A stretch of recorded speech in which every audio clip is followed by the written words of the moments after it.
नमस्कार। बहुत दिनों के बाद हमारी आप सबसे भेंट हो रही है और मैं इस वीडियो में आपको बताऊंगा कि पति पत्नी के मधुर संबंधों के लिए आपको क्या क्या करना चाहिए। आपको याद होगा कि लगभग 1 वर्ष पहले मैंने पति पत्नी के संबंधों में किस प्रकार से दरार आती है या उसके क्या कारण होते हैं, इस विषय में आपको बताया था। और आप में से बहुत से लोग ये जानना चाहते थे कि इसका उपचार क्या है। और उस समय जब मैंने आपको बताया था कि आप तो विशेष ध्यान दीजिएगा कि उसमें कुछ गंभीर कारण मैंने बताया था। गंभीर कारणों में एक सबसे बड़ा कारण था कि आग्नेय में जल का होना। आग्नेय में जब जल, आग्नेय मतलब हो गया क्या, साउथ ईस्ट। आग्नेय में जल का होना जो है वो हमेशा निरंतर पति पत्नी में झगड़ा का कारण बन जाता है। तो इसका उपचार तो सीधा सा है कि आपको जो है आग्नेय में जल को नहीं रहने देना है। अगर है तो उसकी व्यवस्था ईशान क्षेत्र में या पूरब या उत्तर में कीजिए। दूसरा बात था कि नैऋत्य में वायव्य से ज़्यादा स्थान का रहना। ऐसा जब रहता है तो निरंतर इसमें भी झगड़ा होता रहता है। झगड़ा तो होता ही है, साथ ही साथ जो है संतान जो होता है वो घर के माता पिता का कहना भी नहीं मानता है। यानी एक तो मतलब कि तितही लौकी, दूसरे नीम पचड़ी वाला किस्सा हो जाता है। तो वो भी नहीं रहना चाहिए, इसमें भी आप सुधार कर सकते हैं। तीसरा चीज़ है कि वायव्य यदि आपके घर का पूरी तरह से ढका हुआ रहता है तो इसमें भी कलह होता है, झंझट रहता है, बात रुकता नहीं है, हमेशा झगड़ा झंझट मचा रहता है। सबसे बड़ा बात क्या है कि पति पत्नी का समाज में किसी तरह का इज्जत बचता ही नहीं है। धन की हानि होती है वो अलग से होती है। तो वैसे भी कोशिश करना चाहिए कि यदि वायव्य क्षेत्र में जो है आपके पूरा ढका हुआ नीचे का पोर्शन बन गया है तो छत पर आप कोशिश कीजिए कि वो वायव्य क्षेत्र खुला हुआ कुछ रहे।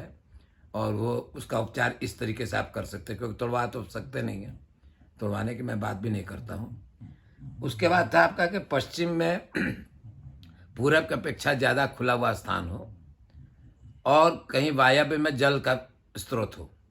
तो ऐसी स्थिति में सबसे भयंकर स्थिति ये होती है कि पत्नी के द्वारा पति की हत्या की संभावना रहती है। इसलिए इस दोष से हमेशा बचना चाहिए। अगर ऐसा चीज़ है तो कम से कम वायव्य क्षेत्र से जो है जल को तो एकदम समाप्त कर देना चाहिए।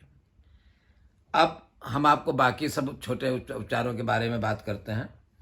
तो आग्नेय में यदि जल क्षेत्र है तो उसको हटा दीजिए, जैसा कि मैंने कहा।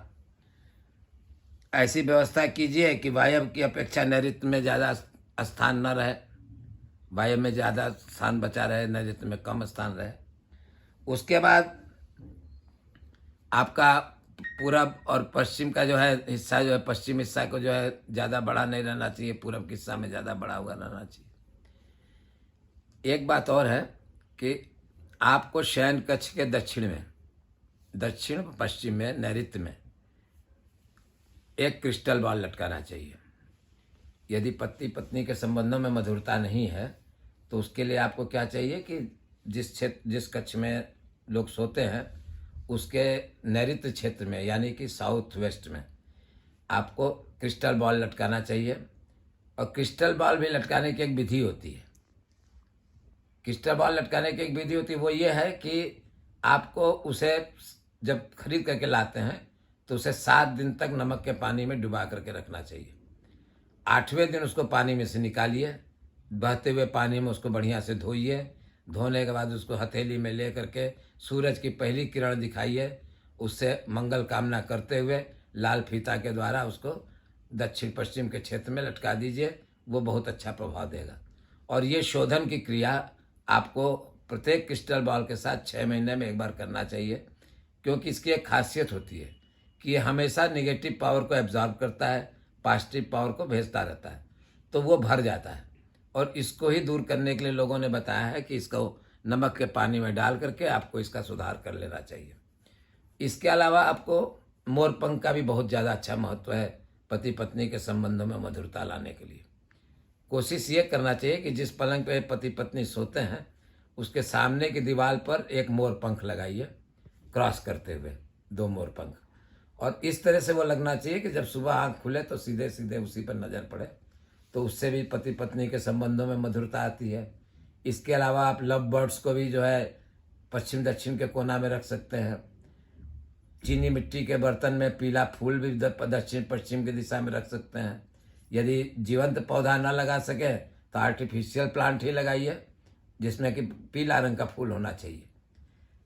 फर्श जमीन का उखड़ा हुआ ना हो, बिस्तर जो है दरवाजे के सामने ना लगा हुआ हो, पलंग के सिरहाने खिड़की ना हो।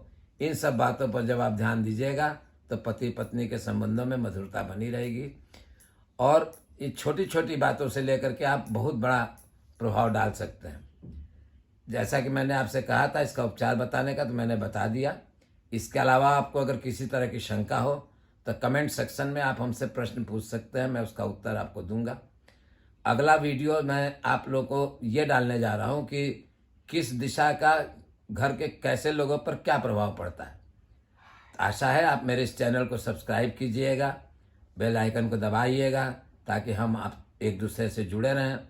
और अब मैं निरंतर आपके सामने कुछ न कुछ देता रहूँगा, समझाता रहूँगा।